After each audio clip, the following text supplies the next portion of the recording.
Hey, what's going on? So today what we're going to do is we're going to unpack this Ryobi 10-inch sliding compound miter saw. I picked this up the other day at Home Depot. Normal price around $215. So let's take a look at it. Let's unbox it and I'll show you some of the features on this miter saw.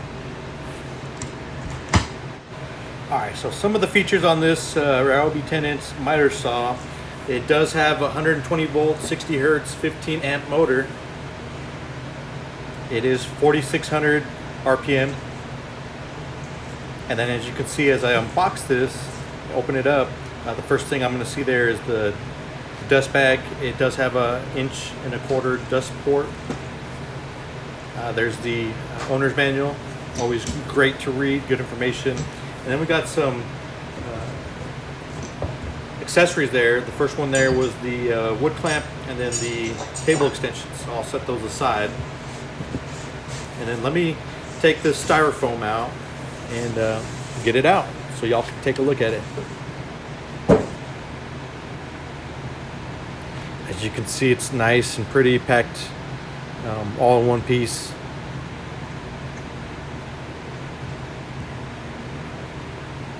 So let me just lift it out of the box here. Make sure I don't grab any parts that I don't need to. So like the handle, for example. It does weigh about 37 pounds. Not too heavy. So let me set it down there.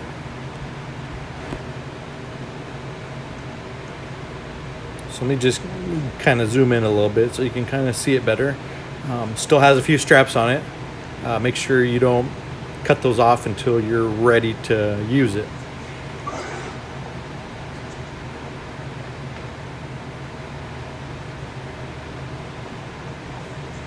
So what I'm going to do is I'm going to attach the table extensions.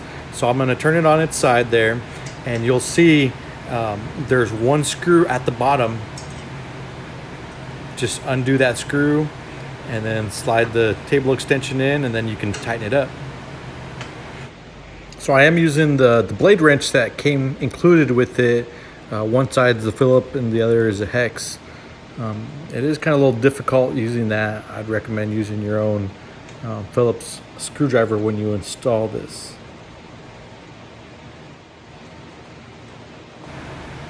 So I got it on. Now I'm gonna go to the other side and I'm gonna do the same thing, attach the other side's table extension. So while I'm adding that table extension on, I'm showing here the blade arbor is 5/8 inch, blade diameter is 10 inches. The cutting capacities, baseboard against the fence, 3 to 5/8 inch, crown molding, 5.25 inch. Crown molding nested at a 52 degree. The previous one was 45. That would be 4 5/8 inch. 90 degree cross cut. We're looking at a 2 by 12 inch, or you can do a 4 by 6 inch. And then the 45 degree miter cut, that is 2 inch by 8 inch. If we want to do a maximum nominal capacity at 90 degrees, it'd be 4 inches by 12. Again, this whole unit weighs 37 pounds.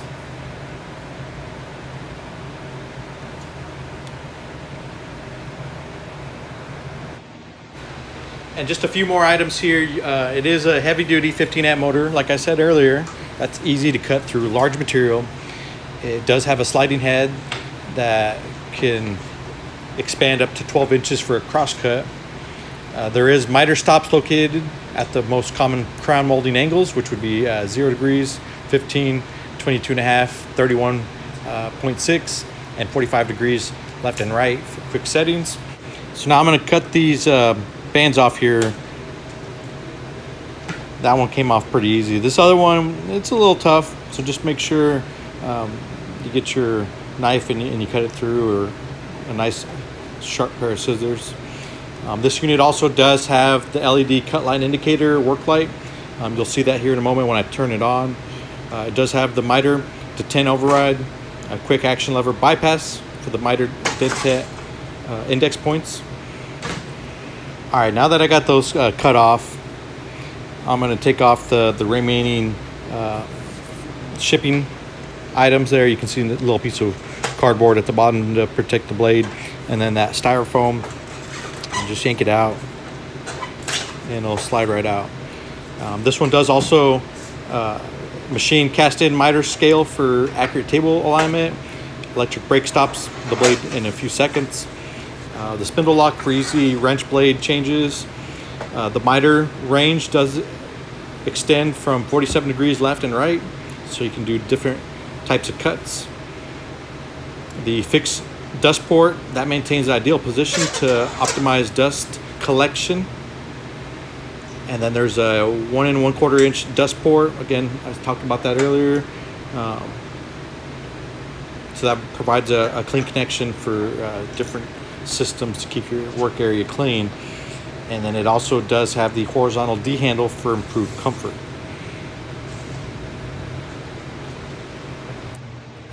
All right, I'm just gonna adjust it there so you can kind of see it straight on. You can see that it does slide back and forth. It does have that 10-inch range. Nice and easy. So now let me power this bad boy up and see what it sounds like. So we'll plug it in. On the very top there, there's a switch that's going to turn on the work light.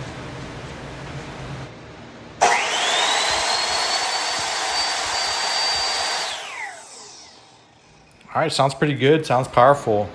Can't wait to put this to use. So again, this was the unpacking of the Ryobi 10-inch sliding compound miter saw with LED light.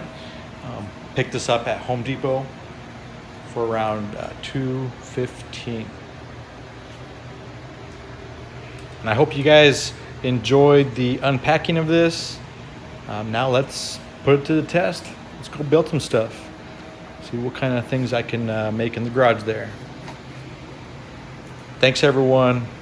I'll see you next time.